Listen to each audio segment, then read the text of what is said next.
I grew up with my dad teaching me about the stars. He learned about the stars and about the universe by his monthly natural history magazine. Now, we lived in the greater New York metropolitan area at the time, and so we would read about many constellations, many stars, meteorite showers that were coming up, but we didn't necessarily get to see them because of all the ambient light. Not like out here in Steamboat where the stars are readily available, unless there are clouds, but we can see them so much more easily. But my dad, through his love of natural history, instilled in me the awe and the wonder of the night sky. And that's what we're talking about this week, following Tim talking about the moon, Maggie talking about fireflies. And this week we're going to consider the awe and wonder of the night sky, the stars and the constellations. I know we all look for that first star after sunset, or maybe it's bright enough, it's a planet, and we see it before the sky is even dark. And then we look for the constellations. We usually know their names already, like the Big Dipper, Orion with his three-star belt, and of course the Milky Way, which covers such a large portion of our night sky up here. God has given us the task, humankind, of naming the stars and the constellation over the millennia. But we read in Psalm 147 in the Hebrew Scriptures, specifically verse 4, about how God created the heavens, God created the stars and beyond, and God also named each and every one of those bodies in our skies. Now, we've been able to see the Milky Way, we've been able to see meteorite showers, we've been able to see so much, either with our own eyes or with the use of binoculars or a telescope perhaps.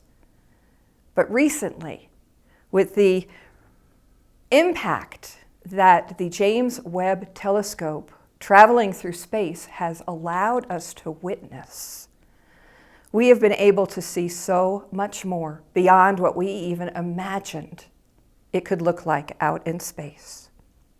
I have several descriptions of what some of the photos that have come back provided by Time Incorporated are. There is one cluster called Stephan's Quintet, and the telescope captured the greatest image ever taken of Stephan's Quintet. Actually, Stephan's, not Stephen's. It's a cluster of 5 galaxies, and it was first noticed by astronomers back in 1877. Imagine. Well, the quintet is actually more of a quartet, as noted by the photos from the telescope. And the leftmost galaxy that's located before it in that picture is 40 million light years away from Earth. A light year is the time it takes for light to travel in 1 year. While the other 4 parts of this quintet are located a more distant 290 million light years away. That's beyond my imagination. I know those that developed the telescope had a much clearer idea of what they might see, but I have to believe that their imaginations were surpassed by these pictures coming back. Now, these 4 closely packed galaxies, they interact with dust and stars gravitationally pulled from one another, commingling their material. And clusters of young, early stars appear as bright sparkles in the image, and thousands of more distant galaxies are actually visible in the background. The second is SMACS 2703, not even really given a name yet. But the telescope's cameras were able to look so deep and far into space. It has been found that the telescope has the capacity to look 13.6 billion light years away. which would be the farthest that humankind has ever seen into space. The image of the galactic cluster known as SMACS 2703 contains thousands of galaxies, some of which are as far away as 13.1 billion light years away. And a single light year is just under 6 trillion miles. Since light takes a long time to travel this far to us, we are seeing the galaxies not as they look today, but as they looked 13.1 billion years ago. Sticky paper today. There are some bluer galaxies that show up in this photo as well that are more mature ones containing many stars and very little dust. The redder galaxies contain more dust from which stars are still forming. I mentioned Psalm 147, specifically verse 4 earlier, that God has named each one of the stars, stars that are seen and stars that are unseen by us. A further awe and wonder is that named stars that we can see and stars that we can only see by the help of the Webb telescope traveling through space. They are all out there whether we can see them or not. God has named each and every star, seen or unseen.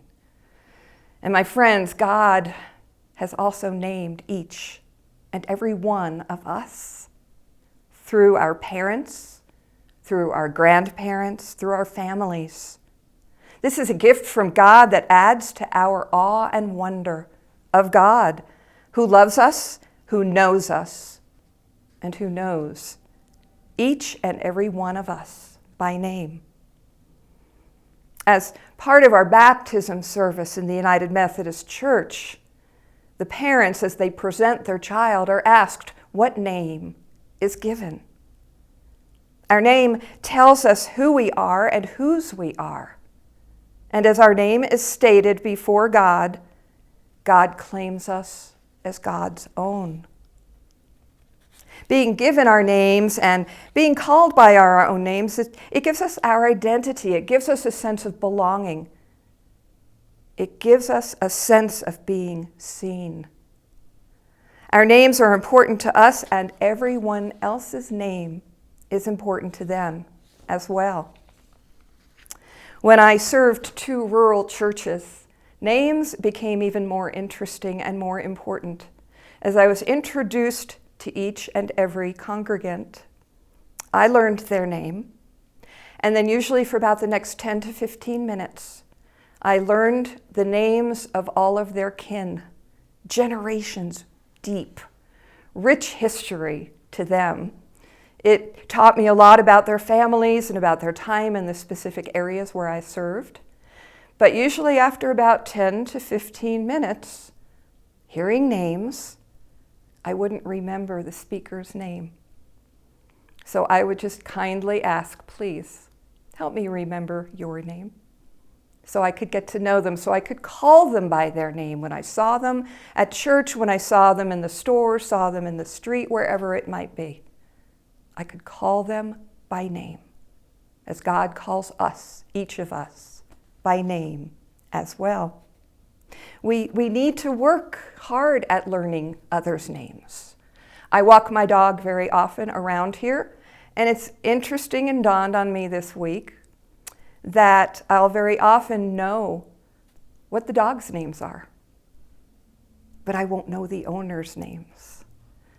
So I have started to offer my name by introduction and ask their name as well, so that our relationships can be more complete, so that not just the pet, but their owners can also be seen and heard and recognized and brought into relationship as well. Because speaking their names does deepen relationships. It helps others, as I mentioned before, it helps others be seen and heard and included. When you're out at a store or anywhere else that you might pass by someone, say, working at the checkout or somebody working in a restaurant, wherever it may be, they usually have a name tag on. Speak their name. Before you leave, say so-and-so, have a nice day.